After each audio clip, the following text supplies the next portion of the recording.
Personally 6.5 जो आपका maxima और मिनिमा है एनसीईआरटी क्लास 12th का हम लोग करने जा रहे हैं। पहला क्वेश्चन है, निम्नलिखित दिए गए फलनों के उच्चतम या निम्नतम मान यदि कोई हो तो ज्ञात कीजिए। तो उच्चतम और निम्नतम मान निकालने के लिए हम लोग सबसे पहले F dash X equal to 0 करते हैं और F dash X equal to 0 को सॉल्व करने से जो हमारा एक्स की वैल्यू आती है वो क्रिटिकल पॉइंट होते हैं और क्रिटिकल पॉइंट वो भी होते हैं जहाँ पे एफ डैश एक्स डिफाइंड नहीं होता। उसके बाद हम लोग क्रिटिकल पॉइंट निकालने के बाद एफ डबल डैश एक्स निकालते हैं और फिर एफ डबल डैश एक्स का चिन्ह देखते हैं। तो एक एग्जाम्पल, एक क्वेश्चन कर रहे हैं, अभी सब हो जाएगा इसमें क्लियर। क्वेश्चन हमारे पास है F X equal to 2x minus 1 का होल स्क्वायर प्लस 3।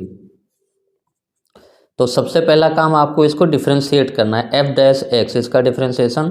तो x के पावर n का n x के पावर n माइनस 1 और इंटू डिफ्रेंशिएशन आप 2x माइनस 1 और प्लस 3 का डिफ्रेंशिएशन 0। तो F dash X equal to आपका हो गया 2 इंटू 2x माइनस 1 और इसका डिफ्रेंशिएशन हो जाएगा 2। अब यहाँ से हम लोग F dash X equal to 0 करेंगे तो क्रिटिकल पॉइंट मिलेगा हमारा। तो ये 4 into 2x minus 1 equal to 0, यानी 2x minus 1 equal to 0, 2x equal to 1, x equal to 1/2। तो x बराबर 1/2 ये हमारा क्रांतिक बिंदु हो गया, यानी जो भी होगा मैक्सिमा या मिनिमा जो भी होना होगा ये इसी बिंदु पे होगा, ये क्रांतिक बिंदु है। अब एफ डबल डैश एक्स का चिन्ह हम लोग x इक्वल टू 1/2 पे चेक करते हैं। तो एफ डबल डैश एक्स यानी डबल डिफ्रेंशिएशन एफ एक्स का दोबारा डिफ्रेंशिएशन करें तो ये 4 इंटू 2x माइनस 1 है, तो ये 4 इंटू 2 हो जाएगा, यानी F double dash x double differentiation F x का हो गया 8 और ये हमारा ग्रेटर देन 0 है। अब ये कांस्टेंट है तो x की कुछ भी वैल्यू हो, एफ डबल डैश एक्स हमारा 8 आ रहा है, तो इसका मतलब हो गया कि x बराबर 1/2 पर एफ डबल डैश एक्स हमारा ग्रेटर देन 0 है। तो जब जिस क्रिटिकल पॉइंट पे F double dash x greater than 0 होता है उस बिंदु पे मिनिमा होता है। तो हमारा कहेंगे कि x बराबर 1/2 पर फलन निम्नतम मान ग्रहण कर रहा है या निम्नतम मान प्राप्त कर रहा है। और ये निम्नतम मान आपको निकालना है तो f 1/2 निकालेंगे, यानी f x इक्वल टू आपका है 2x माइनस 1 का होल स्क्वायर प्लस 3। तो f 1/2 यहाँ पे x इक्वल टू 1/2 पुट करेंगे तो 2 इंटू 1/2 माइनस 1 का होल स्क्वायर प्लस 3 और ये 1 से 1 गया 0 हो गया, यानी f हाफ 1/2 इक्वल टू 3, यानी x इक्वल टू 1/2 पे आपका न्यूनतम वैल्यू प्राप्त कर रहा है और 3 हमारा क्या है, ये न्यूनतम मान है। न्यूनतम मान आपका 3 है और जिस x पे प्राप्त कर रहा है वो हमारा है x equal to 1/2। First part हो गया आपका। सेकंड पार्ट, इसके कई सारे पार्ट हैं। सेकंड पार्ट हमारा F X equal to 9x square plus 12x plus 2, इसका भी हमको वही निकालना है मैक्सिमा और मिनिमा। तो डिफ्रेंशिएशन करेंगे F dash X equal to ये हमारा हो गया 18x प्लस 12। अब F dash X equal to 0 करेंगे, यानी 18x प्लस 12 इक्वल टू 0। यहाँ से हमारा हो गया 18x equal to minus 12, x equal to minus 12/3, 6 से कैंसिल कर देंगे तो -2/3। -2/3 ये हमारा हो गया क्रांतिक बिंदु, -2/3, यानी जो भी मैक्सिमा और मिनिमा होना होगा ये हमारा x बराबर -2/3 पे होगा। अब इसको चेक करने के लिए डबल डिफ्रेंशिएशन करते हैं एफ डबल डैश एक्स।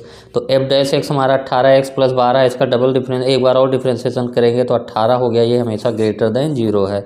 तो x बराबर -2/3 पर हमारा क्या पता चला कि F double dash x greater than 0, अतः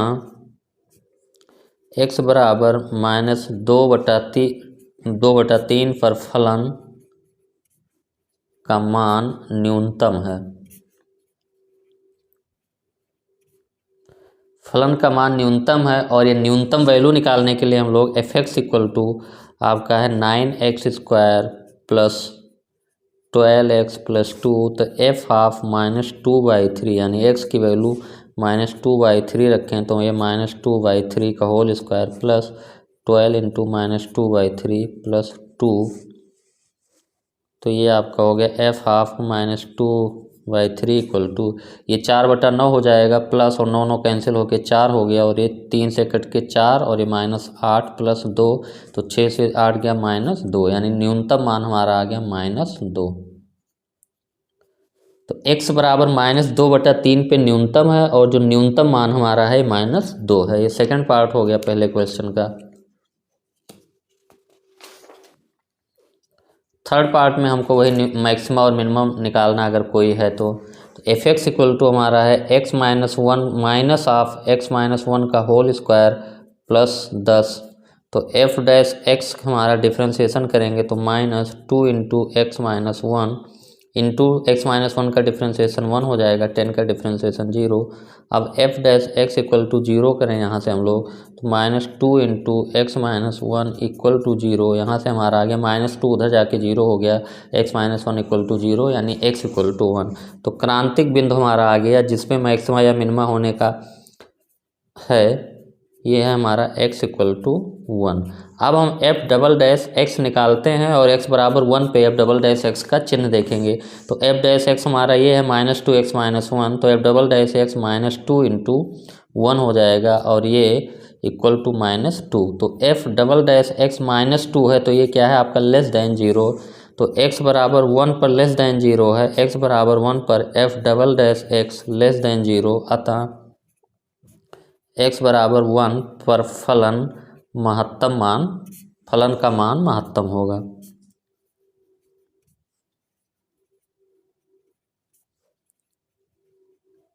और ये महत्तम मान निकालने के लिए हमारा F X equal to minus of x-1 का होल स्क्वायर प्लस 10 है। महत्तम मान x इक्वल टू 1 पे है, तो ये -1 का होल स्क्वायर प्लस 10, ये 1 - 1 0 हो गया इक्वल टू 10। तो ये हमारा मैक्सिमम वैल्यू हो गया। आपका जो फंक्शन का जो महत्तम मान है वो 10 है, और किस बिंदु पे हो रहा है, x इक्वल टू 1 पे। तो ये थर्ड पार्ट हो गया हमारा। फोर्थ पार्ट आपका है जी एक्स इक्वल टू x³ + 1। इसका भी आपको मैक्सिमा मिनिमा निकालना है। तो जी डैश एक्स, इसको डिफ्रेंशिएशन करेंगे तो 3x² हो गया। अब जी डैश एक्स इक्वल टू 0 करेंगे तो क्रांतिक बिंदु मिलेगा आपका, यानी 3x² equal to 0, x² equal to 0 यानी x इक्वल टू 0। तो आपका जो क्रांतिक बिंदु हो गया x इक्वल टू 0।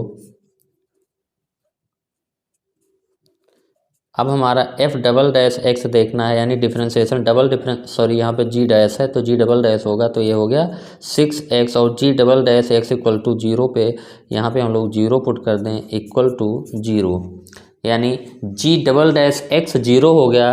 तो हम लोगों को ये पता है कि अगर आपका double differentiation f double dash से 0 हो जाता है तो ये डबल डेरिवेटिव टेस्ट हमारा फेल हो जाता है। तो ये हम लोग यहाँ पे कॉन्सेप्ट लिख लेते हैं जो यूज हो रहा है कि अगर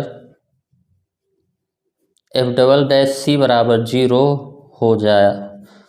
हो तो ये हमारा जो डबल डेरिवेटिव टेस्ट है, यानी डबल 2 बार डिफ्रेंशिएशन करके जो हम लोग मैक्सिमा मिनिमा निकालते हैं, तो डबल डेरिवेटिव टेस्ट फेल हो जाता है। तो हमको इसके लिए यूज करना पड़ता है, फेल हो जाता है, और फर्स्ट डेरिवेटिव टेस्ट यूज करते हैं, यानी प्रथम अवकलज, फर्स्ट डेरिवेटिव टेस्ट यूज करेंगे। तो यहाँ पे f double dash g double dash x जो है c पे 0 हो गया, तो प्रथम अवकलज का यूज करेंगे, यानी हम लोग देखेंगे f डैश क्रांतिक बिंदु जो हमारा आया है, क्रांतिक बिंदु हमारा है x इक्वल टू 0, तो इसके जो है 0 के थोड़ा पहले और 0 के थोड़ा बाद हम लोग g डैश x का चिन्ह देखेंगे। g डैश x 0 से थोड़ी छोटी संख्या जाए, यानी 0 अगर नंबर लाइन पे यहाँ है तो कोई निगेटिव कोई संख्या ले लें, जैसे -0.1, तो आपका 0 से छोटी संख्या हो गया -0.1, x इक्वल टू, ये हम लोग मान लेते हैं एक छोटी संख्या टेस्ट करने के लिए कि g डैश x का चिन्ह क्या है, और g डैश x है आपका 3x²। तो g डैश -0.1 इक्वल टू आपका आ गया 3 -0.1 का होल स्क्वायर, और ये 3 इंटू 0.1 का होल स्क्वायर, तो 0.1 गुणे 0.2 माइनस का वर्ग प्लस हो जाएगा, तो ये हमारा आ गया ग्रेटर देन 0। फिर यहाँ पे x इक्वल टू 0.1 हम लोग ले लेते हैं, तो g-0.1 इक्वल टू आपका हो जाएगा 3 इंटू 0.1 का होल स्क्वायर, ये भी हमारा आ गया ग्रेटर देन 0। यानी प्रथम डेरिवेटिव टेस्ट में हम लोग जानते हैं कि अगर प्रथम अवकलज परीक्षण में अगर f डैश x का चिन्ह जो है क्रांतिक बिंदु के दाएं और बाएं तरफ दोनों सेम रहता है, तो वो ना तो फलन का मैक्सिमा होता है उस बिंदु पे, ना मिनिमा होता है। तो हम लोग कहेंगे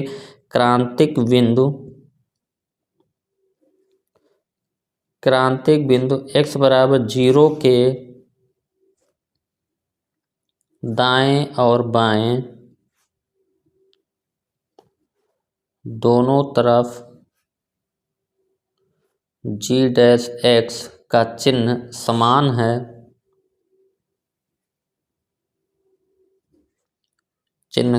है, अतः x बराबर 0 पर ना तो फलन अधिकतम है ना ही न्यूनतम है। तो ना तो उस पर मैक्सिमा मिल रहा है ना मिनिमा मिल रहा है। अच्छा, x बराबर 0 पॉइंट है क्या अगर ना मैक्सिमा, तो x बराबर 0 हमारा क्या है, नति परिवर्तन बिंदु इसको बोलते हैं, पॉइंट ऑफ इन्फ्लेक्शन, नति परिवर्तन बिंदु है। ये आपका 4th पार्ट हो गया पहले क्वेश्चन का। अब सेकंड क्वेश्चन हम लोग करते हैं। सेकंड क्वेश्चन आपका है निम्नलिखित दिए गए फलनों के उच्चतम या निम्नतम यदि कोई हो तो ज्ञात कीजिए। निम्नतम मान ज्ञात करना, अगर यदि कोई है तो। पहला है आपके सामने f(x) equal to x plus 2 का मॉड माइनस 1। अब देखिए मॉड फंक्शन जो हमारा है ये डिफरेंशिएबल नहीं होता, इसको आप f डैश x नहीं निकाल सकते, डिफरेंशिएट नहीं कर सकते, क्योंकि ये इसमें कार्नर होता है, मॉड फंक्शन में कार्नर होता है, चाहे मॉड x हो या कोई मॉड के अंदर दूसरा हो। तो इसमें जब कार्नर होता है तो उस बिंदु पे हमारा जो है फलन डिफरेंशिएबल नहीं होता। तो अगर हम मॉड x की बात करें तो ये कॉर्नर हमारा कहाँ पे आता है, जहाँ पे मॉड x 0 होता है, यानी x इक्वल टू 0 पे ये फलन हमारा अवकलनीय नहीं होता है। तो हम लोग जानते हैं क्रांतिक बिंदु कौन से होते हैं, जहाँ पे हमारा फलन का f डैश x 0 हो या जिस बिंदु पे फलन अवकलनीय ना हो। तो फलन हमारा ये x प्लस 2 कहाँ पे 0 हो रहा है, x प्लस 2 इक्वल टू अगर 0 करेंगे मॉड के अंदर तो यहाँ हमारा आ जाएगा x इक्वल टू माइनस 2, यानी x इक्वल टू माइनस 2 पर फलन अवकलनीय नहीं होगा। फलन क्योंकि x बराबर माइनस 2 पे ही हमारा ये कॉर्नर आएगा, जहाँ मॉड के अंदर वाली चीज़ 0 होगी जिस x के लिए वहाँ पे कॉर्नर आ जाएगा, फलन अवकलनीय नहीं होगा।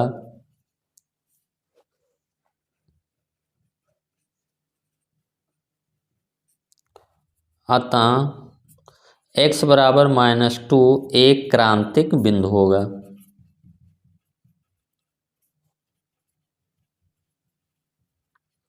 तो क्रांतिक बिंदु की परिभाषा हमको पता है कि जहाँ पे f dash x equal to 0 आता है वो सारे x क्रांतिक बिंदु होते हैं, या जहाँ पे हमारा फलन का डिफरेंशियल जो है यानी अवकलज परिभाषित ना हो। तो मॉड फंक्शन का अवकलज जहाँ पे मॉड फलन 0 होता है वहाँ पे उसका अवकलज परिभाषित नहीं होता। तो ये मॉड फलन x प्लस 2 0 कब होगा, जब x की वैल्यू माइनस 2 होगी, यानी x इक्वल टू माइनस 2 एक हमारा क्रांतिक बिंदु आ गया।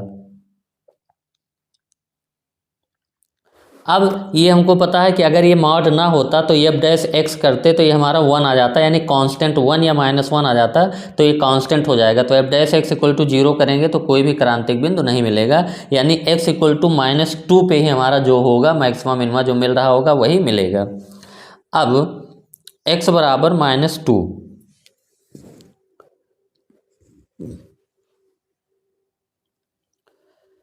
तो अब यहाँ पे थोड़ा हम x इक्वल टू माइनस 2 क्रांतिक बिंदु आ गया, तो f माइनस 2 की हम लोग वैल्यू अगर निकालें तो ये क्या होगा, माइनस 2 प्लस 2 का मॉड माइनस 1, तो माइनस 2 प्लस 2 0 हो गया, ये आ गया आपका माइनस 1, यानी f ऑफ माइनस 2 की वैल्यू आ गई 1। अब मॉड फंक्शन का हमको पता है कि जो मिनिमा होता है ये कॉर्नर वाला पॉइंट ही होता है। अगर इसका हम लोग ग्राफ बनाएं मॉड x प्लस 2 - 1 का, तो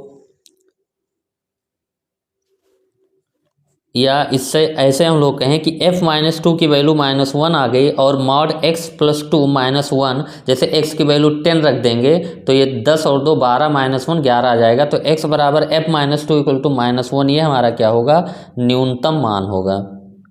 न्यूनतम मान, क्योंकि कॉर्नर वाले बिंदु पे जो हमारा मॉड का आता है वो न्यूनतम मान ही होता है और अधिकतम मान मॉड फंक्शन का डिफाइन नहीं होता, क्योंकि अधिकतम मान इसका इन्फिनाइट आएगा। तो x बराबर -2 पर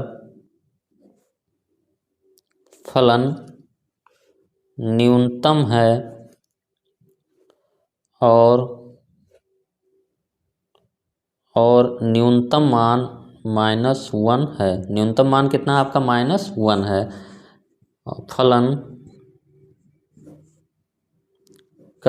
फलन किसी भी x के लिए अधिकतम मान प्राप्त नहीं कर रहा है, क्योंकि इसका अधिकतम मान इन्फिनाइट होगा और x = इन्फिनाइट पे इन्फिनाइट आएगा, और इन्फिनाइट हम लोग परिभाषित नहीं मानते। अधिकतम मान प्राप्त नहीं कर रहा है, यानी ये जो हमारा मिला है ये मिनिमा है और अधिकतम मान परिभाषित नहीं है। तो मॉड फलन होगा तो इसमें आप डिफरेंशिएशन का यूज नहीं कर पाएंगे, क्योंकि मॉड फलन आपका डिफरेंशियल होता ही नहीं है। दूसरा है आपका gx -of mod x plus 1 plus 3। अब अगर इसमें क्रांतिक बिंदु की बात करें तो जहाँ पे ये फलन हमारा 0 होगा, मॉड फलन x प्लस 1 = 0, यानी x = -1, तो हम लोग क्या कहेंगे, x बराबर -1 क्रांतिक बिंदु है। क्रांतिक बिंदु है। अब इसमें हमको ये देखना है कि x बराबर -1 पे पहले वैल्यू देख लेते हैं। g - 1 आपका हो गया -1 प्लस 1 का मॉड प्लस 3, तो ये हमारा -1 प्लस 1 0 हो गया, ये आ गया 3। g - 1 की वैल्यू आ गई 3। अब ये मैक्सिमा है कि मिनिमा है, इसको कैसे चेक करेंगे। ये हमारा जो फलन है ये हमेशा पॉजिटिव होगा, ये हमेशा पॉजिटिव होगा, तो 3 से हमेशा कुछ ना कुछ घटेगा, यानी 3 से जैसे 10 घट जाएगा तो नेगेटिव में आ जाएगा, और इसकी वैल्यू जब न्यूनतम होगी 0 होगी तब ये जो फलन आएगा ये मैक्सिमा होगा। यानी g बराबर -1 पर फलन अधिकतम मान प्राप्त कर रहा है।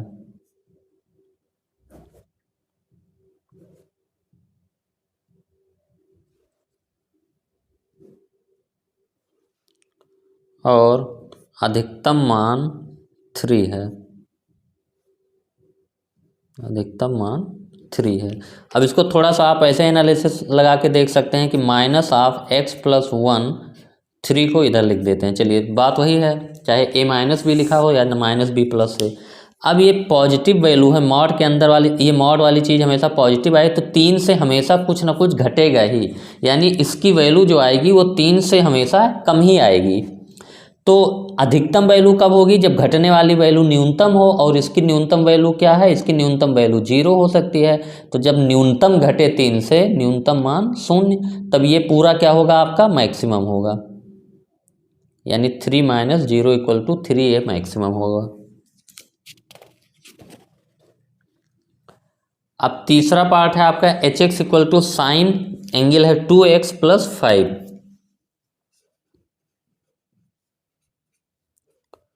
Sign 2x plus 5। अब सबसे पहला काम हम लोग h' डिफ्रेंसिएशन करेंगे, तो साइन x का डिफ्रेंसिएशन cos x, और फिर 2x का डिफ्रेंसिएशन तो 2 × 1, और प्लस 5 का डिफ्रेंसिएशन 0।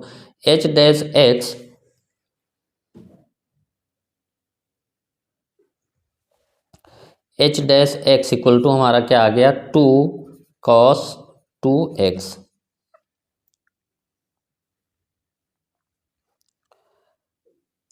अब h' इक्वल टू हम लोग 0 करें, यानी 2 cos 2x = 0, तो यहाँ से हमारा आ गया cos 2x = 0।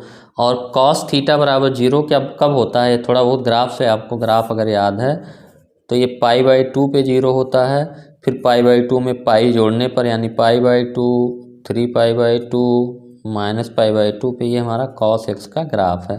तो cos थीटा 0 होता है जब थीटा की वैल्यू π/2 हो या 3π/2 हो या -π/2। तो 2x इक्वल टू π/2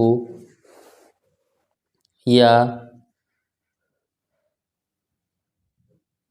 3π/2 या -π/2। तो ये 3 पॉइंट हम लोग ले लेते हैं, बाकी तो अनंत बिंदु होंगे जिन पे ये 0 होगा। तो इससे हमारा जो है 3 बिंदु ले लेते हैं, इसी पे पता चल जाएगा हमारा। अब यानी 2x इक्वल टू ये है, तो x इक्वल टू क्या होगा, 2 से डिवाइड कर देंगे तो ये π/4 3π/4 -π/4 ये हमारे क्रांतिक बिंदु हो गए, क्रांतिक बिंदु। हम लोगों ने 3 ही क्रांतिक बिंदु इसलिए लिखा है क्योंकि मैक्सिमा और मिनिमा दोनों हमारे इसी में से मिल जाएंगे जो भी होगा।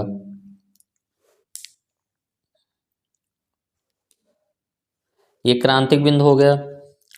अब इस किन बिंदुओं पे, क्रांतिक बिंदु पे किस पे मैक्सिमा हो रहा है किस पे मिनिमा, ये चेक करने के लिए सबसे पहले हम लोग h डबल डैश एक्स निकालेंगे, यानी डबल डिफ्रेंशिएशन करेंगे। तो h डबल डैश एक्स हमारा हो गया h dash x 2 cos 2x है, तो cos x का डिफ्रेंशिएशन माइनस साइन एक्स, तो -2 sin 2x और इंटू 2x का डिफ्रेंशिएशन 2, यहाँ से हमारा h डबल डैश एक्स आ गया -4 sin 2x। अब हमको सारे जो क्रांतिक बिंदु है उस पर h डबल डैश एक्स का चिन्ह देखना है। तो x इक्वल टू π/4 पे हम लोग देखते हैं, यानी h डबल डैश π/4। तो h डबल डैश π/4 हमारा क्या हो गया, -4 sin 2 इंटू π/4। तो ये हमारा हो गया 2 इंटू π/4 का मतलब π/2। तो sin 90 की वैल्यू 1, ये हो गया हमारा -4, यानी ये लेस देन 0। यानी x इक्वल टू π/4 पर x इक्वल टू π/4 पर हमारा आएगा मैक्सिमा आएगा, क्योंकि जब लेस देन 0 होता है डबल डिफ्रेंशिएशन तो मैक्सिमा होता है। अब x इक्वल टू 3π/4 पे हम लोग चेक कर लेते हैं, h double dash 3π/4 equal to -4 sin 2 into 3π/4। तो ये इक्वल टू -4 इंटू साइन ये 3π/2 3π/2 को हम लोग पाई प्लस π/2 लिख देते हैं। तो -4 साइन 3π/2 का मतलब कि पाई प्लस π/2, और साइन पाई प्लस थीटा होता है आपका minus sine theta, sine pi plus theta equal to minus sine theta. तो साइन पाई प्लस π/2 ये क्या हो जाएगा, माइनस साइन π/2, तो एक माइनस पहले लगा है तो प्लस हो जाएगा साइन π/2 इक्वल टू ये हमारा आ गया ग्रेटर देन 0, साइन 90 की वैल्यू 1, ये आ गया पॉजिटिव। ये पॉजिटिव आ गया, यानी इस पे हमारा क्या है, x बराबर ये हमारा हो गया मिनिमा और ये हमारा हो गया मैक्सिमा। अब मिनिमा और मैक्सिमा वाले पॉइंट हमको मिल गए और मिनिमा और मैक्सिमम वैल्यू भी हम लोग निकाल लेते हैं। तो x इक्वल टू π/4 पे मैक्सिमा है, तो h π/4 की वैल्यू जो होगी ये मैक्सिमा होगी, मैक्सिमम वैल्यू h π/4। तो उसमें फंक्शन में hx हमारा sin 2x + 5 है, तो sin 2 इंटू एक्स की वैल्यू π/4 + 5। तो दिस इक्वल टू हो गया sin π/2 यानी sin 91, ये आ गया 6, यानी ये हमारा जो मैक्सिमम वैल्यू आ गया वो 6, और किस पे आ रहा है, π/4 पे। तो बहुत सारे पॉइंट मिलेंगे, तो मैक्सिमम वैल्यू हमारी हो गई 6 और मिनिमम वैल्यू हमारी है x इक्वल टू 3π/4 पे। तो x इक्वल टू 3π/4 पे मिनिमा होगा आपका h 3π/4 equal to sine 2 into 3π/4 + 5, this equal to ये 3π/2 हो गया, और साइन 3π/2 का मतलब साइन पाई प्लस π/2 यानी माइनस साइन π/2, तो ये हो जाएगा -1 और 5 - 1 ये आ गया 4। तो ये मिनिमम वैल्यू हो गई आपकी 4। तो hx equal to sign 2x + 5 का मैक्सिमम वैल्यू और मिनिमम वैल्यू हमको निकालना था। अब इसी क्वेश्चन को सिंपल तरीके से हम लोग थोड़ा सा कर सकते हैं, इसको ये सब करने की ज़रूरत ही नहीं। देखिए कैसे, hx इक्वल टू है हमारा साइन 2x + 5। अब मैक्सिमम वैल्यू हमको निकालना है, तो 5 की वैल्यू तो बदल नहीं रही है, तो मैक्सिमम वैल्यू कब होगा, जब साइन 2x की वैल्यू मैक्सिमम होगी। और साइन थीटा की वैल्यू जो होती है, साइन थीटा का जो अधिकतम मान होता है वो 1 होता है। 1 से बड़ी तो ये कभी कोई साइन थीटा हो नहीं सकता। साइन थीटा का अधिकतम मान 1 और न्यूनतम मान साइन थीटा का, थीटा कुछ भी हो यहाँ पे, तो न्यूनतम मान जो हो सकता है वो -1। यानी hx अगर आप मैक्सिमम निकालना चाहते हैं कि मैक्सिमम वैल्यू हो रहा है, मैक्सिमम वैल्यू, तो जब मैक्सिमम कब होगा, जब साइन 2x मैक्सिमम होगा। और साइन 2x की मैक्सिमम वैल्यू क्या होगी, 1। तो 1 + 5 = 6। और ये मैक्सिमम कब होता है, जब थीटा हमारा क्या हो जाता है, साइन 90 की वैल्यू 1 होती है, यानी थीटा यानी साइन 2x का महत्तम मान 1 होगा। और ये कब होगा, जब जो एंगल है 2x, जो एंगल थीटा है ये हमारा π/2 हो जाए, या π/2 हो जाए।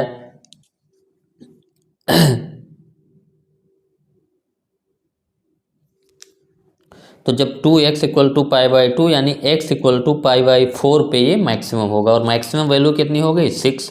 अब hx हमको निकालना है मिनिमम वैल्यू। तो मिनिमम वैल्यू कब होगा, जब साइन 2x मिनिमम होगा। और इसकी मिनिमम वैल्यू क्या होगी, -1। तो -1 में 5 जुड़ेगा तो ये आपका आ गया 4। मिनिमम वैल्यू हो गई 4। और मिनिमा कब होता है, जब यहाँ लोग देंगे साइन 2x का न्यूनतम मान -1, जब थीटा, यानी यहाँ पे थीटा की जगह 2x बराबर क्या है, अगर साइन x का थोड़ा सा ग्राफ आपको पता हो कि जब ये -1 होता है, जब x = 3π/2, बहुत सारी वैल्यू के लिए होता है लेकिन एक वैल्यू हम लोग लिख देते हैं, जब थीटा 3π/2, यानी यहाँ से x = आ गया 3π/4 और वैल्यू क्या हो गई 4। तो ये सिंपली हम लोग ऐसे भी कर सकते हैं। तो ये आपका थर्ड पार्ट हो गया। इसमें आपके 4 पार्ट हैं, तो फोर्थ पार्ट भी हम लोग देख लेते हैं। fx = mod of sin 4x + 3।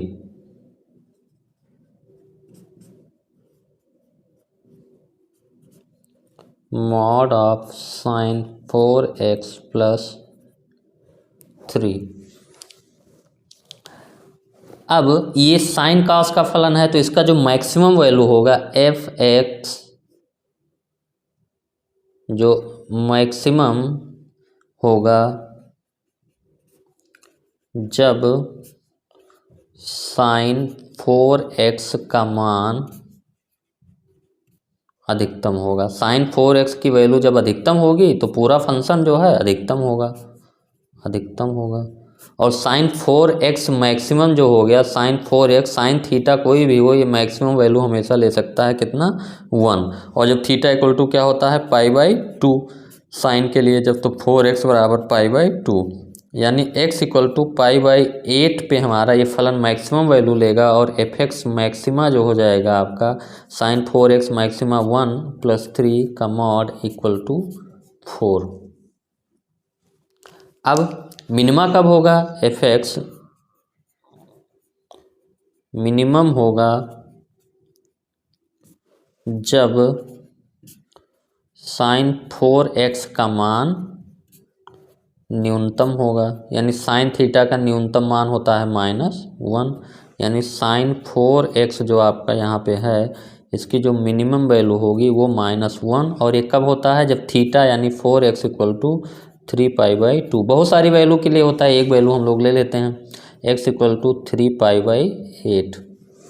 और fx जो मिनिमम वैल्यू होगी वो आपकी, वो साइन 4x की वैल्यू -1 + 3, तो 3 से 1 गए 2, 2 का मान हो गया 2। यानी मिनिमम वैल्यू हो गई हमारी ये x = 3π/8 पे, और मैक्सिमम वैल्यू हो गई ये हमारा x = π/8 पे।